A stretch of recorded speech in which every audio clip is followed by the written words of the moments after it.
one wheel. This is 2OF Entertainment.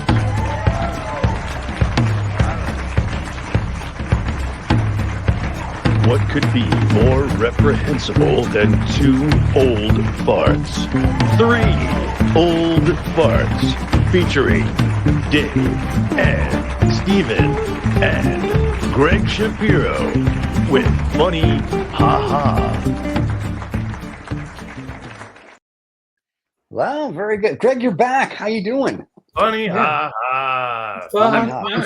Before we start, though, Yes. we have to thank our sponsor for today. Oh, we do. Ooh, this is Soundpeats, which is a noise-canceling headset called Space, by Soundpeats. The link will be below. It's a wonderful headset. I used it once, and then my family got a hold of it, and now they watch movies, listen to music, and make phone calls on it, and I cannot get it back. And now they've gone on a holiday for a couple of weeks, so I don't know if I'll ever see these again. But they're our sponsor, and we're going to run a commercial. But if you guys want noise-canceling headsets that are better than Beats and better than Bose for about $60, these are the people you want to go with. Well. And you said they...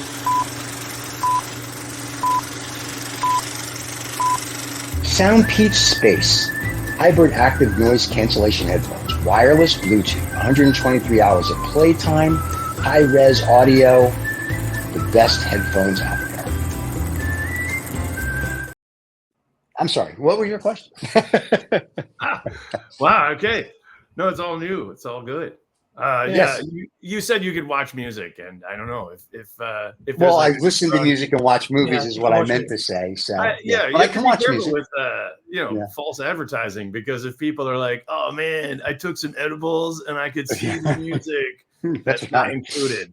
I assume that's the edibles not included, because Sarah, who's their marketing girl, is going to have a heart attack when she hears. So you know what? If you take edibles, you can see music with these headsets. There you go. Edibles not included. So there you go. Greg, I'm a bit concerned because it looks like your American flag has morphed into a surfboard. Yeah, right. Is that, are you in California? Are you in California now, or are you doing it on the canals of Amsterdam? This is the French countryside. That's right. Obviously, that's why you've got a surfboard. Yeah, I'm technically on vacation. That's why I've got this old school oval mirror behind me. But if you will, it's sure, it's like a surfboard. If you've ever tried surfing on a mirror. Well, I was eating edibles, apparently. Eating edibles, maybe doing some other stuff with a mirror, and you end up surfing. I don't know. Yeah. Sure, it could happen. Yeah. There you go. That's perfect. Yeah, I'm not as dressed up as normal because it's vacation. Were you ever? Is the question. Nah. That's true. Well, happy holidays to you. So you and the fam are doing holiday, which is very nice. Yeah. So they're in their chateau. And how long are you going to be in France, Stephen? We're actually, giving some attention to this farmhouse, which is basically a second home. So we'll be here for like a few weeks because we gotta take care of the house. We gotta do weeding and all this stuff. But we're basically also doomsday prepping. We're getting ready for the climate disaster, whatever, flooding of the Netherlands. Food security breakdown in Europe. We're going to try to be self-subsistent here.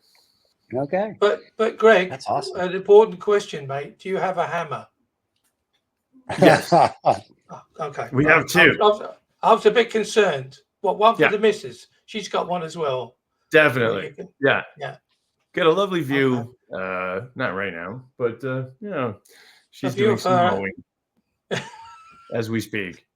Oh, of course. Taming of the nature.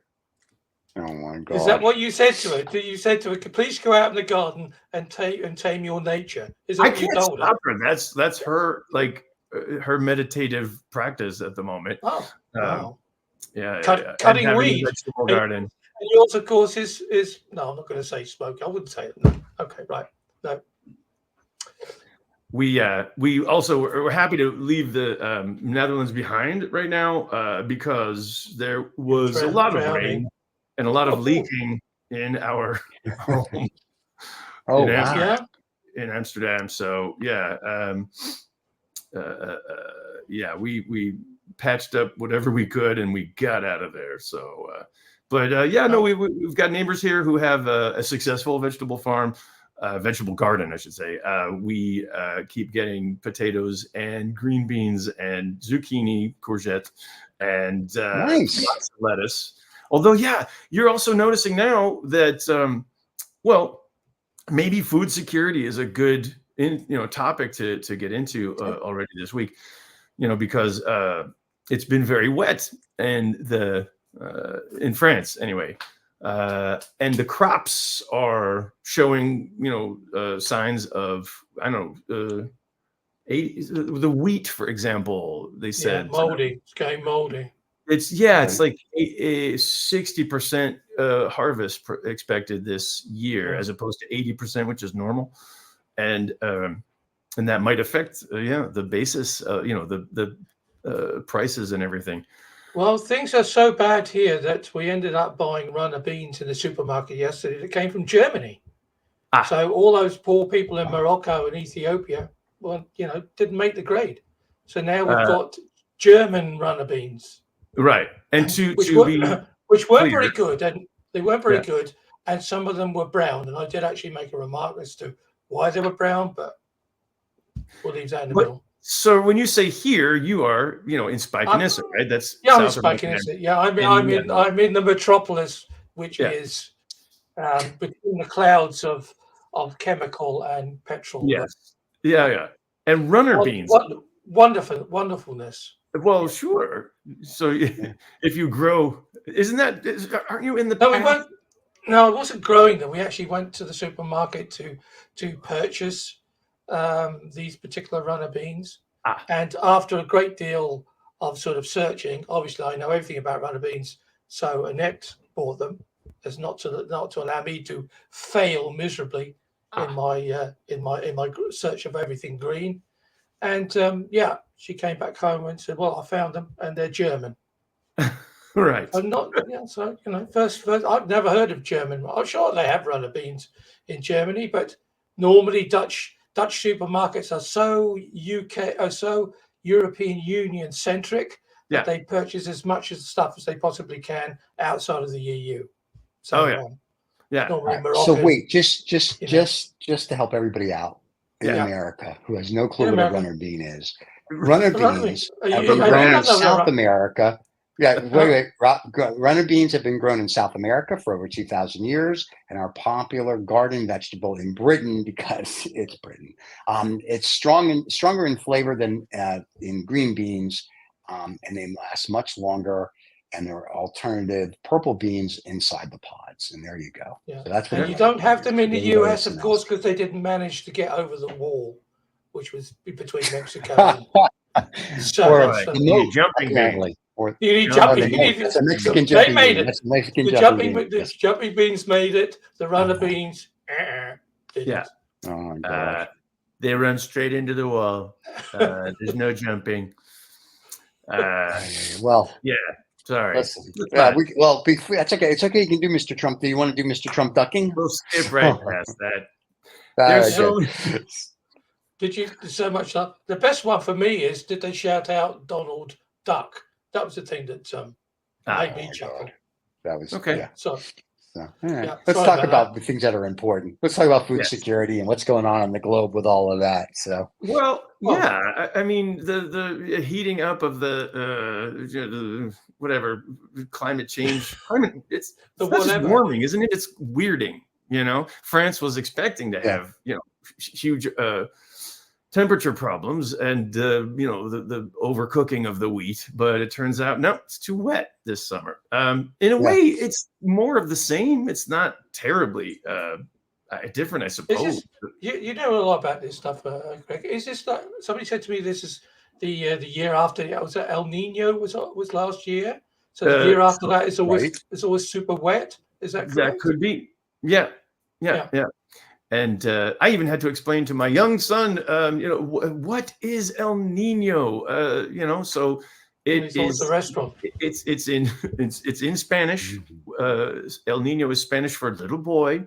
I believe that's because this weather system, which originates in the Gulf of Mexico, and does not need a wall. It jumps right over whatever barrier of the Caribbean into. So the little Mexican boy then is eating lots of Mexican jumping beans. So he gets straight over the wall.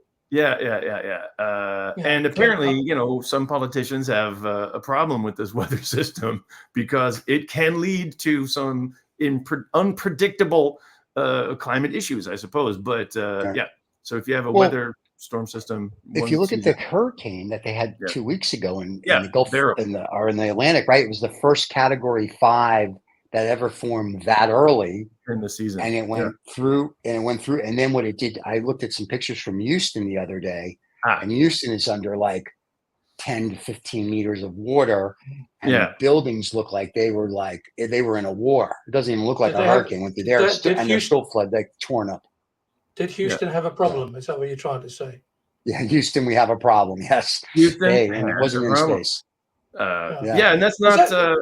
Is that not why? So we're in Europe now, then, because there's these stormy weathers sort of flooding into Europe as well, which has come from this early hurricane. Do you think that the two are connected? I mean, because it's not like weather's stuck somewhere, is it? It's always moving. It would seem. I don't know. I mean, I've heard my climate skeptic friends talking about how, it is. The more things change, the more they kind of stay the same. The general trend seems to be everything's getting warmer. But it still doesn't make it super easy to predict with your seasons, your country's crops. What is that going to mean for them? In general, I read about a project to create a seed bank for. Apparently, agriculture has been very good at weeding, if you will, weeding out all of the genetic variations that don't do very well in this current climate. But assuming that there's going to be some form of climate change, now a bunch of people are saying, "Ooh, can we go back a step? Like, do we still have the previous genetic variations, like the ones that did grow better in warmer climates or in wetter climates?" So I was listening to that this morning, funnily enough, and there was a guy that got 75 what they call like ancient wheat seeds that they've been working on, but evidently it takes them about 12 years to train it up to get, which keep changing. It's too wet, it's too cold, etc., etc. But it would appear that what we had before was a lot better at dealing with the climate than now. And then there was more variation. I think there was a piece on the Dutch news about how there used to be melons, homegrown melons in the Netherlands, or you could have your runner beans that were not from South America. But we could maybe dust off some of these. It might take years and years to get them ready, for mass consumption. But in the UK, you could have melons and not need to import your cantaloupes from Spain or Morocco or wherever. But what about you guys? What about you guys as Americans then? Sorry, Steve. What about you guys as Americans? You have seasons, don't you? That's the thing, which is depends on where you live in America, David. Right. Okay. Seasons. You don't. Not everybody has seasons. Texas has 2 seasons: hot and death. Arizona has 2 seasons: hot and death. Then you go to like Florida, you sort of have a winter because it'll go to maybe 15 to 10 Celsius, and then a week later it's in the 30s again. So and then the only place that really has seasons is if you want to go from just say Atlanta, Georgia, up the coast, the middle of our country, and then when you get to the other side of the coast, the West Coast, not so much. And then if you go to like Nevada, Arizona, New Mexico, they have hot and death, and then everybody else just has flooding or tornadoes. So we don't really have seasons in America. But there's in Norway, if I'm not mistaken, isn't there the the place where they're storing all the seeds from all over. So they can go back to that place, I'm assuming, and pull seeds out. It's the disaster chambers or whatever. I know Stephen Mintz has been there. Bunkers deep under the ground. And don't forget Norway. Doesn't Norway border on Russia? Way up at the tippy top. Kind of. So maybe that's why. Let's see. Should we pivot to? You said I'm not going to get. I was going to get to energy security next, but let's put a pin in that. Stephen also sent an article about more agriculture, but not so much the seeds and the plant-based, but the livestock. There's a livestock tax being proposed, or no, it's actually in effect, right, in Denmark. It's now built-in livestock. €100. Yeah. Is it? You have to pay €100 per four-legged animal on your farm. Wow. Yeah. It's not like a monthly thing, but if you have 10 moose, you pay €1,000 a year, and you get to keep it. And that's supposedly to help with the greenhouse gases and all this other ridiculous stuff. It's to help towards them farting, isn't it? That's the biggest problem. Yes, basically. It's the burping, the farting, chewing the cud. And in Texas now, what they do is when you go to a Mexican restaurant, they charge you an extra $100 to take care of that as well. So it's very exciting. So it's good. Just kind of stay off those beans. Get off. There you go. Those special beans. But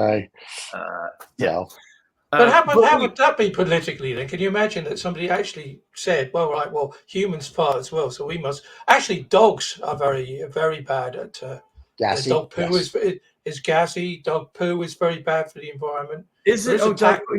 It's unclear how much dog farting there really is, because dogs are frequently blamed for the farts. Like the old George Carlin routine. Honey, did you fart? No. Didn't fart. My dog does. Yes, my dog does though. Sure. My dog. No, she does, because I'll be the only one in the room with her, and all of a sudden she'll go whatever, and she'll look at you like that was you. I'm like, no, that was you, and she'll go, oh, no. And then somebody's sitting there, and she makes, if we're in the car and she does it, and she makes one that's a little stinky. Then everybody starts accusing everybody, and I'm like, it's the dog in the back. I mean, calm down, people. Yeah. So like the old joker. It's not the smell I mind; it's the burning of my eyes. It's that's true. So we always have David, did you mention something about what we were just saying about harnessing the methane from? Yeah, that was they I think it was in Scotland, a farmer. And he'd applied for a grant, and because he says, I found the ultimate way of doing it. And he totally sealed in the whole of his cow sheds. There was fresh air coming in, which was necessary. But all the gases that were produced by all these milk cows were then sort of kept in this huge plastic bubble. Okay. And they were using it for fuel. They were using it for the biogas, etc., etc. It worked absolutely fantabulous. Huh. And then they said to him, "Would you consider offering? Is this program going to be advanced to other farmers?" And he said, "Well, I wouldn't have thought so, because it's cost £3 million." Wow. Yeah. So that's to hermetically seal the cow shed, right? And to recycle everything.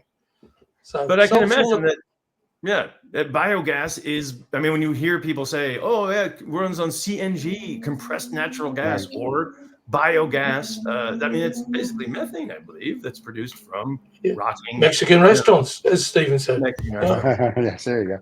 But it's interesting, though. If you have a big operation, though, and you look at what your fuel costs are. And depending on what this biogas can really do, spending £3 million or $4.5 million, if you will, US, may not be a bad thing, because it just say my fuel costs are $3 or $4 million a year. And realistically, what it tells me is that at year 2, I paid for myself. So, because I mean, if it pays for the heating on the farm, Stephen, here's the financier. For those of you just joining us, Stephen is normally the one to say, "Come on, please, this is pie in the sky shit if it's not cost effective." But I'm interested to hear you say that maybe. Yeah. No, I mean, I'm thinking about it because he says it's cost prohibitive. Now, the question I have is, how big is your farm? How big is the ceiling? Exactly. And because it was for him, it was probably right, because he's the first guy to do it, so to speak. Yeah, But now, if you know what your mistakes were, let's say, let's just say it drops $1 million, whether it's dollars or pounds or euros means nothing. It drops $1 million. But if you're a large operation and you can use it for your tractors, and you can use it for, to Greg's point, your house, your barn, your this, your that, and your costs are $1 million or $2 million a year, and you can pay for it in 3 to 5 years, then I would be like, no, this is not bullshit. I would be like, we look in this tomorrow, because you get large farming operations that would be like, oh my God, like I can save all this money. And I would talk to politicians and go, here's your tax break. Look, you put this in, we'll actually subsidize it. So if you really, here you go, throw this out to the governments. If you're really concerned about the bullshit of climate change, which you guys say you are, but we all know you're not, there you go. Get with the guy in Scotland, help a farmer subsidize the hermetically sealing of his thing so he can save and use biofuel to make us a green planet.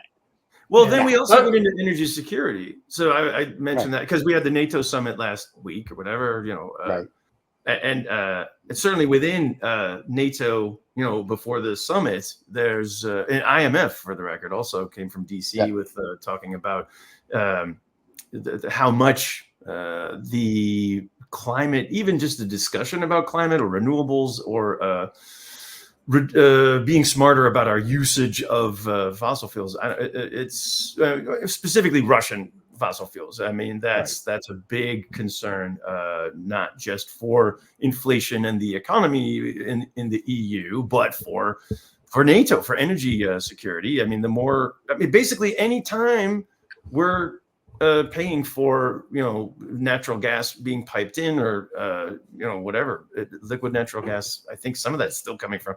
Anyway, we're basically subsidizing both sides of this war in the Ukraine. So yeah, I'm sorry, I'm not an expert on national security. I don't know how much is still being paid to Russia for pipelines. The Nord Stream 2 got taken out. But I believe Nord Stream 1 is still working. Because they shut that thing down, but I don't think I think the Germans are still contractually obliged to pay for it. But in any case, there's not only a dollar amount or euro amount, if you will, for people's wallets, but also the energy security, how much it's in the hundreds of billions that Europe has basically saved with using less, being more energy efficient, energy conscious, and with more reliance on renewables. I mean, there are countries like Portugal that are, I think they're now almost at 100% of using renewables for their electricity generation. And anyway, I found it back. Singapore's another one. Singapore does the recycling of the garbage to get their power. And there's like no garbage in Singapore because they just bring it to the factory and they regenerate the energy with it. So they're ahead of the curve. That's why I'm fascinated with this guy with the cow biogas. I'm already thinking like, this is like, if this really works, and you have to run some tests and get some people out there, but this could save hundreds of billions of dollars over the years. He's talking about all the waste. In theory, help that. He's talking about all the waste. He's talking about the farts from the cows, the poo, the urine that comes out, everything which costs him money to get rid of. I mean, the slurry costs a phenomenal amount. And there's also a slurry tax as well. So you're not allowed to go. Years ago, they used to spread it everywhere. Now you can't do it because of all the different issues that go with that. So yeah, totally. If you could, I agree with you, Steve. If you could pack it all in and get it, because it was just him. I think he was just trying to do this, and he got a subsidy for doing it. And of course, if he's doing it down the local DIY store, it's not. It's proof of concept, really. I think is what I'm trying to say. Right. Okay. But massive chicken Lost Dollar farms. Business Club. He's got to be on that one. We'll talk about that Yeah. there. But no, I mean, my whole point to this is that if he can really do that, and if just say you don't need it for your whole operation, and you can help then your city or your community or your village, and you can get some of that energy to them, once again, you become more self-sufficient. And then listen, we've talked about this on our other shows. The governments and the electric companies and the gas company and power companies, they don't want us to go any greener than we have to because they can't make money. And the government, it's a scam, and the petro is a scam. We all know it. But if you're really serious about it, and I'm a government, I would look into this tomorrow. And the governments that are taking it seriously, oddly enough, are like the UAE and Saudi Arabia. The rest of the governments do a great job of talking. These guys are actually putting things in place to go green, right? So I would, if I was one of them or somebody, I would be like, we need to reach out to Mr. Scotland here, find out what he did, how to make it more cost efficient. And then if I'm a government and I really want to walk the walk, which we know they're not going to, I would now give subsidies, whether it's in the US, Canada, wherever it might be, Scotland, Europe. I would be giving subsidies and be like, we can reduce greenhouse emissions by X by doing this. There's your, we're really doing something, not this ridiculous CPO meetings, and we need photo ops, and we're glad handing each other. This is actually something you can do now. Yeah. Also, I would again, I'm going to yes and your idea, but also to address the climate skeptics, if you will. That there's a new government coming in the UK, including Scotland. And so, Keir Starmer with Labour has promised, David, correct me if I'm wrong, but he's promised a shift back to renewables, creating jobs in the renewables sector. And there was an article I saw about also quoting the naysayers, like, oh, great, you're going to use the North Sea to, replace all the oil rigs with offshore wind. Great. Well, what happened to all those jobs from the oil rigs? What happened to all of those fossil fuel sector jobs?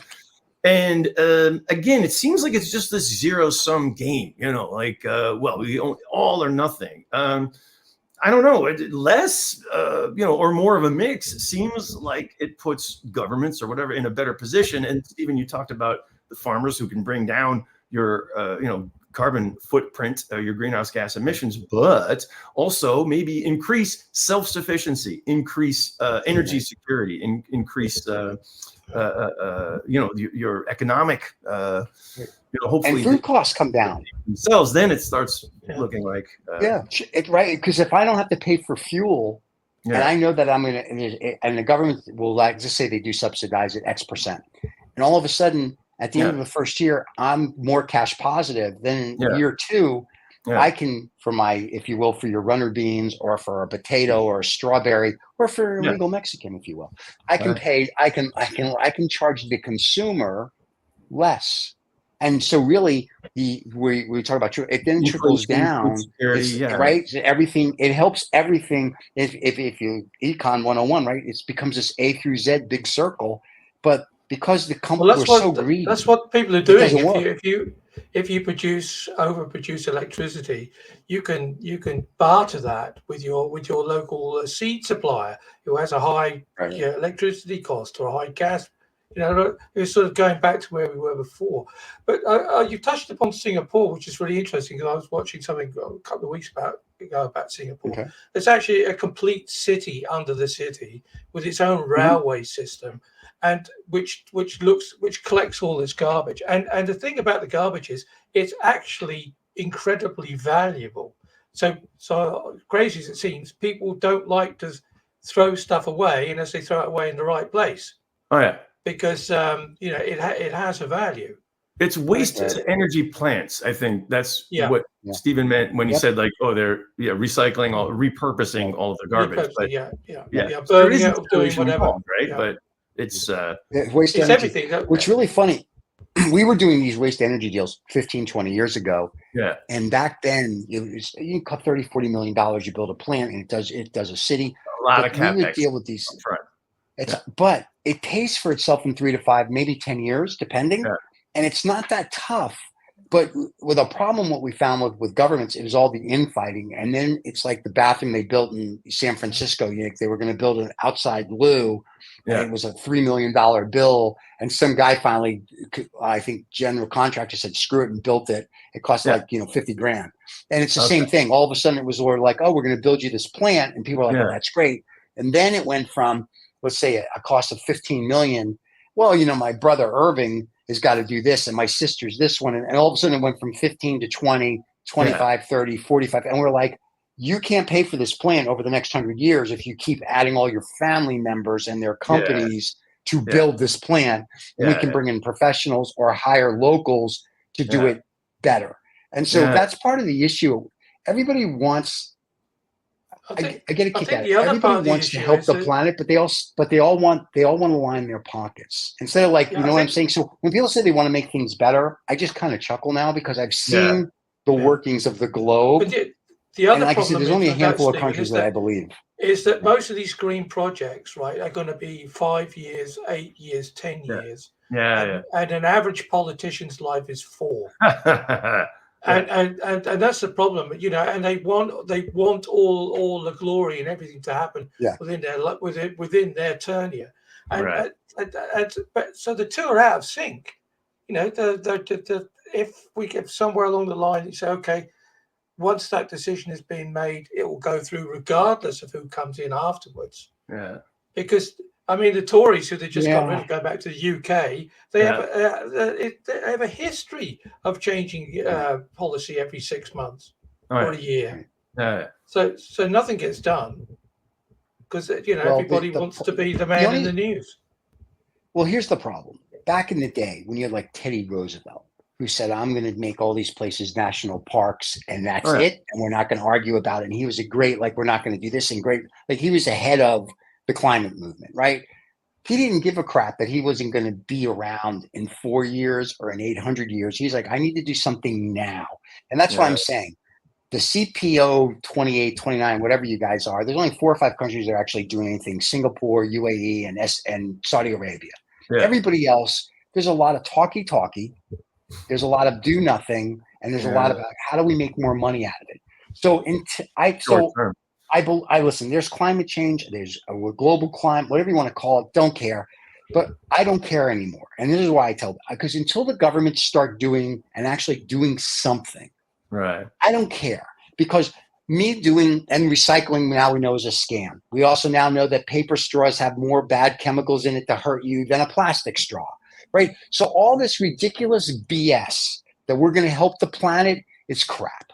And it's unfortunate until the governments globally, the 28 minus the 3, get their heads out of their tuchuses and go, we're really going to do something, then it's all BS. And these airplanes charging me no, I'm not paying your $2 to kill your green. That's not my problem. It's yours. You guys want to do something.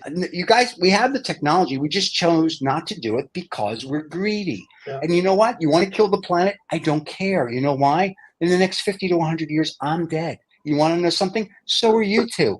I don't care.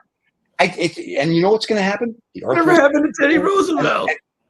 And and we won't be here. And Roosevelt, got to give it to Teddy. He said, I don't care. I'm going to take care of it for generations to come.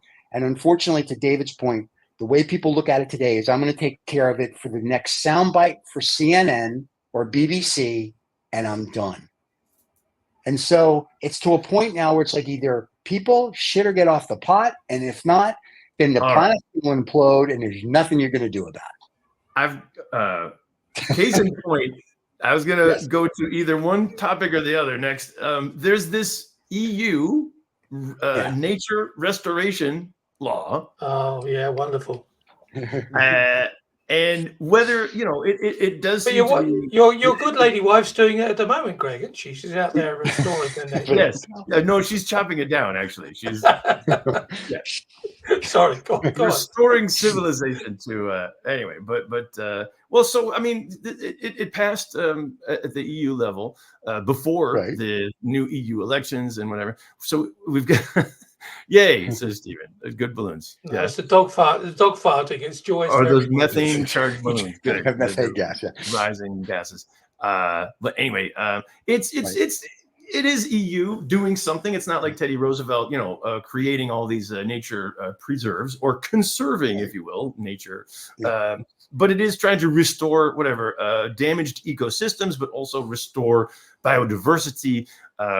That's one thing we're noticing here on the farm, or even like driving down to get here. Not so many insects on the old front of the car as used to. Is that seasonal? I don't know.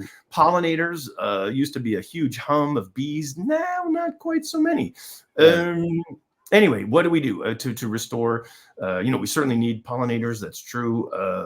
Restoring ecosystems. There are a couple Dutch companies already that are busy with 3D printing coral reef. Or creating Lego bricks that they can restore coral reefs. Or cracking down on farmers against their will and making farmers' lives more difficult, which in the end harms the food security. It's controversial, I guess, but it seems to be at least I'll tell you what, they're talking about it. What else is controversial? That they all want us to get us out to be more sporty, and to go out and play football and go to all these sports clubs and etc. Cut down the grass. It would appear then that most of these sports fields, in order to keep this wonderful, fast-flowing and growing grass, which doesn't doesn't give you heat burns if you slide out on it, and is a good playing surface if you're playing soccer. It's actually held together by millions of rather small recycled auto rubber recycled rubber balls. Rubber balls. Rubber balls. And these balls, there's like hundreds of thousands of tons of this stuff.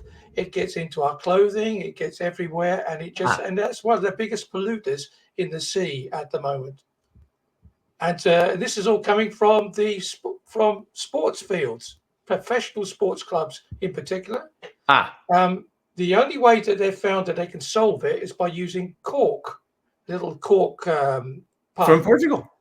Okay. But of course, they've already spent trillions of dollars and euros to put in these wonderful new sports fields. So it's going to be a while. But the EU are waiting up you're talking about the fake grass that has normal grass. The grass that they grow, it is on sand, and in order for it to give it more drainage, there's a film of these micro balls underneath it to keep so the grass. There's microplastics, basically, or microplastic. But the EU are on top of it. They're going to solve it. They said it's really important, and it's one of those problems that has to be solved because it's killing us all. And they're going to be talking about it from 2035. I don't know if it's killing us all, but it does seem like it's reducing our fertility rates. Just seems everything. You got rubber balls in your sperm. Then is that? Yes. You're definitely. I know I've got microplastics in mine. That's right. I read that article. There's more microplastics in sperm today than there was 20 years ago. I read that article and I just started to chuckle to myself, and I'm like, well, why is that on the show then? Why are we not talking about that? Oh yeah, who volunteered for that experiment? There you go. Excuse me, I would like to in a cup, and I want you to test it. Is that what they're putting in this in the seed bank in Norway? Then that's what. How I know Elon Musk is busy with that too. I read that he wants to have colonies on Mars.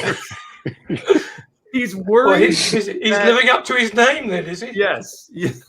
He's worried that there wouldn't be able to be fertility in a space colony, so he's willing to donate his share of sperm to Stephen, I don't know why you're not getting balloons or a thumbs up with that gesture. It's only when the dog farts. It should be only go like this. That gets you. I think that gets you balloons or something. Yeah. Oh, okay. Sometimes it works, sometimes it doesn't. But for that, we'll give there we go. Stephen, when does that happen in your life? Do you want to tell us something now? When the fireworks will happen for you? Well, now that we're on to plastics, sorry, I can shift away from the biodiversity law, the EU nature restoration law, to be continued. But anyway, talking about plastics, there's every time I turn around, there's another article about bioplastics or plant-based biodegradable plastics. Yep. I don't know. We were just talking about, waste to energy plants. Maybe they need plastics to be, thrown in the normal garbage to produce energy.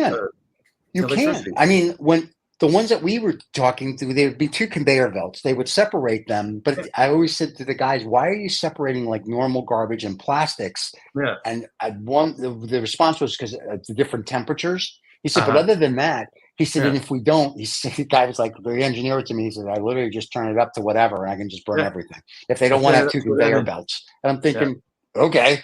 So, but you can do this stuff and it works. But that's my whole point is like, nobody wants to because if they can't get rich on it, it's just like they don't want to be bothered with it. And I'm kind of like, bioplastic as well. Fossil fuel plastics are great. I mean, let's not shortchange this technology, which has, changed.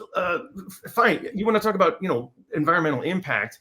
With no fossil fuel based plastics, we couldn't preserve our food. I mean, right now we're at 1/3 of all food we produce is wasted or lost. But that could easily be not 1/3, but 1/2 or more, if we didn't have proper wrappings and coatings and whatever. But what about down on the farm with you? Good job. But could we make money from this new kind of plastic that's plant-based? Yeah.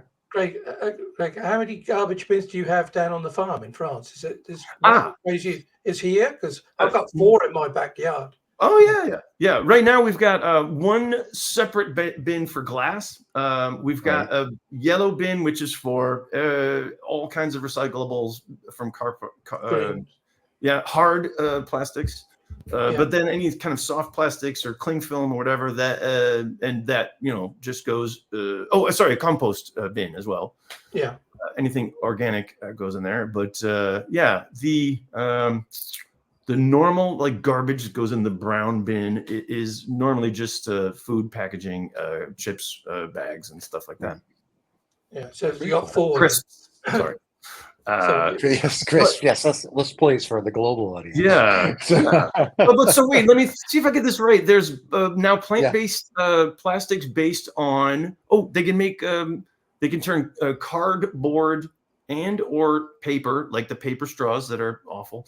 Like they can turn those back into plastics now. Apparently, Dutch company called Recel is doing that. RECEL. Nature's Principles, another Dutch company that is using sugar beets and some kind of dairy byproduct. And then there's another company from Denmark or the University of Copenhagen using barley. Or maybe barley, like beer brewing residues, I guess, can turn those into plastic as well. And drink your beer and then anyway. That's the last thing I wanted to share with you guys. Oh, very cool. Well, the interesting thing is, and we can talk about this not today, but another time. They're starting the 3D printing of meat. So I'm kind of like, they've been doing that for years. Last 5 years. But now they want to start. Now they want to start selling it. I've eaten plant-based. I've eaten 3D printed fake steak. But do you mean lab-grown meat? Or no, they want to do 3D printed steak now, and I'm like, no, I've done the plant-based hamburger once, and I'm like, this is the most disgusting crap I've ever put in my mouth. And then I went to a restaurant in Chicago, and I wish I could remember the name. Everything was plant-based, and it was some of the best fake meat and fake lasagna and I ever had in my life. I don't know what they did, and the lady was like, "Oh, it's all in our vegetable out. Like they have their own garden." And they nurture it, but the stuff you buy in the supermarket is just crap. I'm like, full of salts and preservatives. I think theirs was good because it was all natural. Like they just picked it at 8 in the morning. We're having lunch at 2 in the afternoon. So I think that was the reason. So it was absolutely delicious. I wish I could remember the name, but I like the concept of what we're trying to do to save the planet. But I can't believe that we literally, whether we did or didn't, depending on who you talk to, put men on the moon. And we have AI technology, and technology changes now every 15 minutes. And Nivea is going to be worth $50 trillion in 10 years. We have all of this, and we can't figure out how to fix the climate how to prevent starvation, how to stop drought, and to get everybody up to a standard of for the physical living health where you can live to be 100. We can't figure that out, but we can all figure out how to become trillionaires.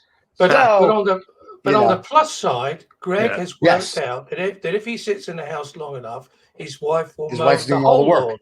And all the I got that. So he texted us before the show, and he's like, "Dude, I got to be on the show with you for at least this much time because by then my wife will be done." I'll be like, "Honey, I'm working." So we know. She's gonna watch this and go, "Oh, really?" So, no.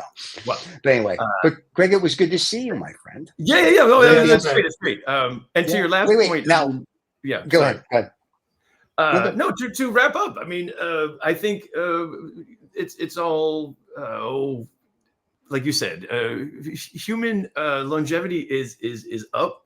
If you look back to 50 years ago, 100 years ago, it's incredible.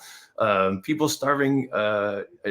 Unfortunately, too many people still starving and suffering, but less than in the past. We've gotten so good. We were supposed to run out of food so many times since whatever the population bomb or whatever book, Silent Spring. Is that what Charlie Munger said? He said we solved the American hunger.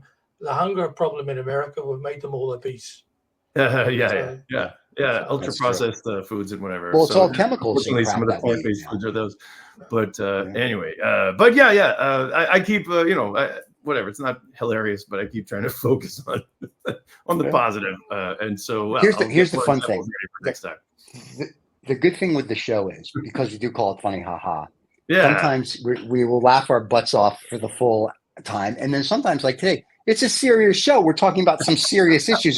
There's not a lot of funny haha when we start talking about listen, the governments aren't doing anything to really help us. And all, I mean, and when some of it, we talk about stuff and or David will bring stuff up on Lost Dollar, like some cow is jumping over the moon, and it's funny. But this is like a serious topic. And it's people need to start waking up because it's going to get worse before it gets better. You started the show off by saying that you were wearing headphones that gave movies in your head. So whatever. So the music. I can see music. I can see music. Yes, I started it off with that. What can I say? Funny haha or funny peculiar. That's my mother. There you go. Well, before we leave, we won't see Greg until August. So Greg, are you touring or are you on holiday now for the whole month of July? Pretty much for the rest of the month July, and I'll be back in the Netherlands touring, doing some warm-up tryout dates, previews for my new show, which is called Leaving Trumpland. Okay. And, to be continued. I mean, I was saying yesterday, 2 days ago, could have killed that whole show. Yeah, right.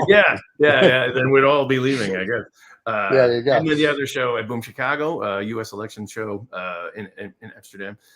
So it's going to be a busy fall. But in the meantime, I've got my, still collecting climate positive news, and I'll be ready. I'll come back in August and share some. Good. And just on one last point that I read today that they've true story that they've actually cancelled this week's edition of The Simpsons on Channel 4 in the UK because it actually has another prediction of somebody being shot from a roof by a sniper at a major event. So once again, The Simpsons. Yeah. Who needs Nostradamus when we've got The Simpsons? Right? Yeah. True that. Everybody, thank you so much. Don't forget to subscribe and like. Mr. Schapiro, as always, a pleasure. Thank you for your time. Dave, it's always good to see you. To our fans, by the way, Greg just says 102,000 subscribers. Congratulations! So they're all here to watch you. It doesn't. I don't know. Sometimes it works. Sometimes it doesn't. I have no idea. You can. I know it sucks. Anybody, you can catch us. Two Old Farts Making Noises on wherever you get your podcasts. If you want to watch the show there, you can go to Funny Haha or see our other shows. Don't forget to subscribe and like. And we'll see you all one day this week on another show. And he's got his headphones on, and there you go. And thank you to our sponsor, I can see music. You can see me. I feel like Stevie Wonder and Ray Charles. Okay, David, take us home.